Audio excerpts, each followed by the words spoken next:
السلام علیکم کسان بھائیوں، خوش آمدید۔ میں آج آپ کو بتاؤں گا کہ سست تیلا، جس کو زمیندار کالا تیلا کہتے ہیں، فصل کو کیسے نقصان پہنچاتا ہے۔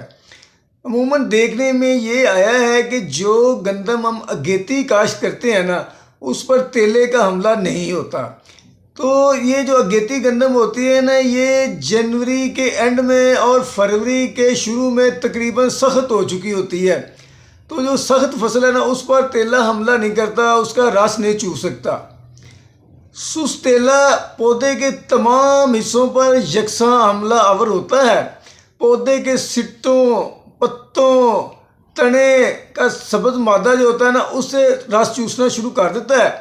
پودے کے اندر جو خوراک بن رہی ہوتی نا، جو پتے خوراک بنا کر پودے کی طرف یا بیج کی طرف منتقل کر رہے ہوتے ہیں نا، یہ اس کا رس چوس لیتا ہے اور سارا ان کا رابطہ جو ہے نا وہ منقطع کر دیتا ہے، جس کی وجہ سے پتے کمزور ہو کر، سٹے کمزور ہو کر، تنا کمزور ہو کر سٹریس کا شکار ہو جاتے ہیں اور وقتی طور پر ان کی بڑھوتری بھی رک جاتی ہے، جس کی وجہ سے نا ساری فصل پہ سٹریس آ جاتا ہے۔ اور یہاں تک ہی نہیں ہے، یہ رس چوسنے کے بعد جو مادہ خارج کرتا ہے نا، وہ کالے رنگ کا مادہ خارج کرتا ہے اور وہ میٹھا ہوتا ہے۔ جب رس چوسنے کے بعد یہ میٹھا مادہ کالے رنگ کا خارج کرتا ہے نا، تو اس کے اوپر نا ایک پھپھوندی آ جاتی ہے، اس کے ساتھ وہ بھی پودے کے اوپر حملہ آور ہو جاتی ہے۔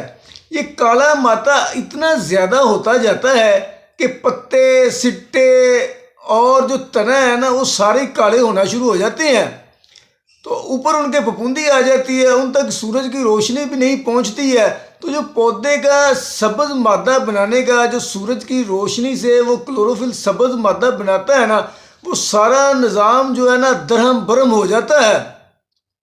تو اس کی وجہ سے سٹے کے اندر دانے نہیں بن سکتے، بننے کا عمل رک جاتا ہے، سٹے گلنا شروع ہو جاتے ہیں، سوکھنا شروع ہو جاتے ہیں اور زیائی تلیف کا عمل جو ہے مکمل طور پر رک جاتا ہے۔ تیلا ہے نا، اس کی پھپھوندی کے اوپر نا وائرس بھی آ جاتا ہے، اس کی وجہ سے نا ایک وائرس ہے، وہ بھی فصل کے اوپر نا پھیلنا شروع ہو جاتا ہے۔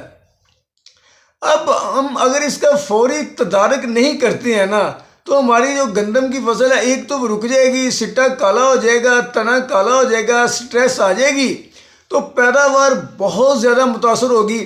اگر تو اس کا حملہ بہت زیادہ شدید ہو تو یہ تو آدھی پیداوار کو متاثر کر دے گا۔ اگر حملہ اس کا تھوڑا ہوا ہے یا ہو رہا ہے نا، تو کم از کم یہ 20% جو فصل ہے نا، اس کو یہ تباہ کر دیتا ہے۔ اس لیے اس کا تدارک کرنا نا بہت ضروری ہو جاتا ہے۔